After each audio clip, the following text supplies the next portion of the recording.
एक प्रखर कथावाचक हैं, अपनी बातों को बेबाकी से रखते हैं। और आपको बता दें कि सिवान जिले के सादीपुर में यह कथा और प्रवचन करने के लिए आए हुए हैं। हम इनके साथ मौजूद हैं, धर्म को लेकर के और सनातन धर्म से जुड़ी हुई तमाम बातचीत को लेकर के हम बातचीत करेंगे। और बहुत बहुत स्वागत करते हैं बाबा। राधे राधे, जय श्री कृष्ण। मेरा नाम गोविंद मुदगल है। श्री वृंदावन धाम से मैं यहाँ पर आया हूँ। अब आगे बढ़ते हैं। लोग कहते हैं कि माने फला व्यक्ति आध्यात्मिक है। हाँ। तो अध्यात्म क्या है? अध्यात्म है अध्यात्म, यानी अपने आत्म को ही जान लेना, अपने आप को ही जान लेना। हम लोग अध्यात्म की बड़ी सुंदर परिभाषा है। अध्यात्म का अर्थ ये नहीं है कि आप 4 बार अगरबत्ती घुमाएं, ठाकुर जी का रोज़ दर्शन करें। अध्यात्म का अर्थ केवल इतना सा है कि आप ठाकुर जी के दर्श करने तो जाते हैं, लेकिन आप जब अपने घर में आते हैं तो केवल दर्श अपने हृदय में भी कर लेते हैं। जब आप जैसे अब ये मान लीजिए भक्ति जैसे कहते हैं, तो भक्ति की नाना प्रकार की परिभाषा है, लेकिन भक्ति की जो बड़ी सुंदर परिभाषा है, भक्ति इज इक्वल टू प्रेम, प्यार, ठाकुर जी से प्रेम कर लेना। अब जैसे मान लीजिए किसी संत ने किसी से पूछा कि आपकी एक बात बताइए, कि किसी ने पूछा संत से कि भक्ति क्या होती है, तो उस संत ने कहा कि एक बात बताइए कि आपके घर में कितने लोग हैं। उसने कहा कि एक हम पति पत्नी हैं, 2 हमारे बच्चे हैं। तो संत ने कहा कि एक काम करो, कल से ये मानना कि तुम्हारे 2 नहीं बल्कि 3 बच्चे, तीसरा बच्चा हो गया भक्ति।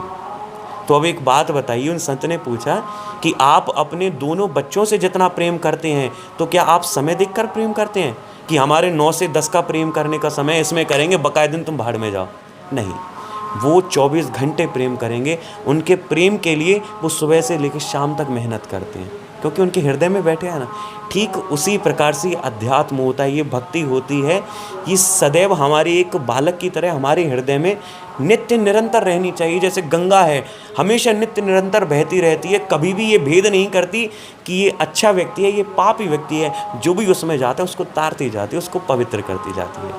वैसे ही महाराज जी से अगर आप बात करिएगा तो करते रह जाइएगा, लेकिन हम अंत में कुछ बड़े बड़े कथावाचक हैं जिनका नाम लेंगे, और हम चाहते हैं कि मतलब गोविंद मुदगल जी महाराज उन लोगों के बारे में क्या सोचते हैं, क्या राय रखते हैं, अपना राय रखिएगा।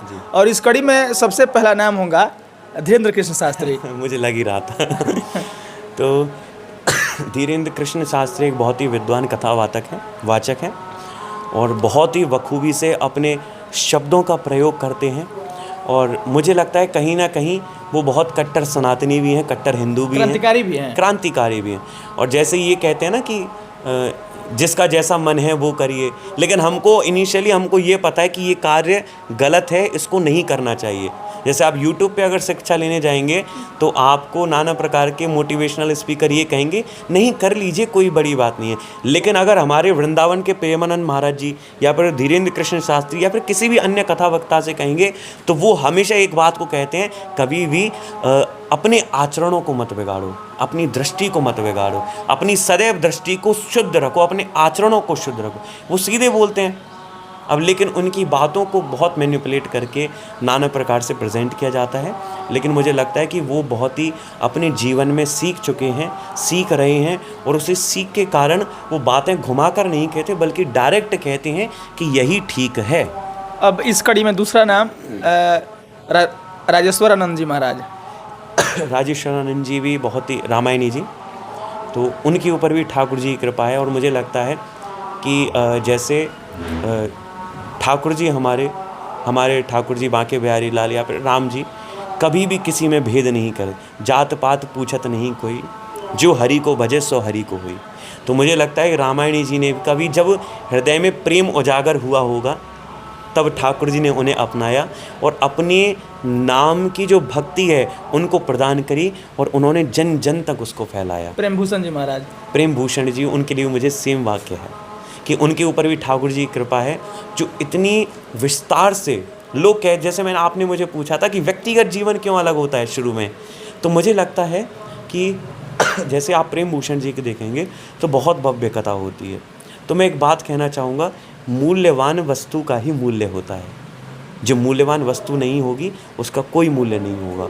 तो ये जितने भी जैसे धीरेन्द्र कृष्ण हैं या फिर हमारे प्रेमानंद जी हैं, प्रेम भूषण जी हैं, रामायणी जी हैं, ये बहुत मूल्यवान हीरे हैं।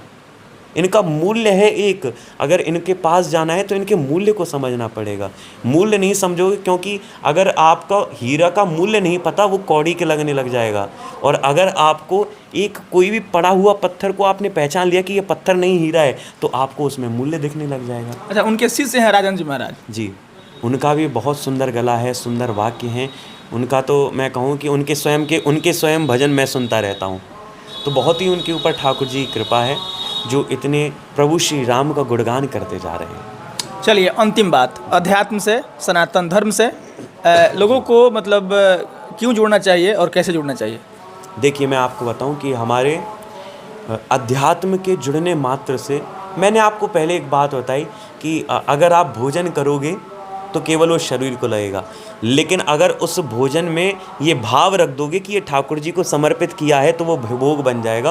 और जब भोग को आप पान करोगे तो वो शरीर को तो लगेगा, साथ ही साथ में आपके हृदय को भी लगेगा, मन को भी लगेगा, बुद्धि को भी लगेगा।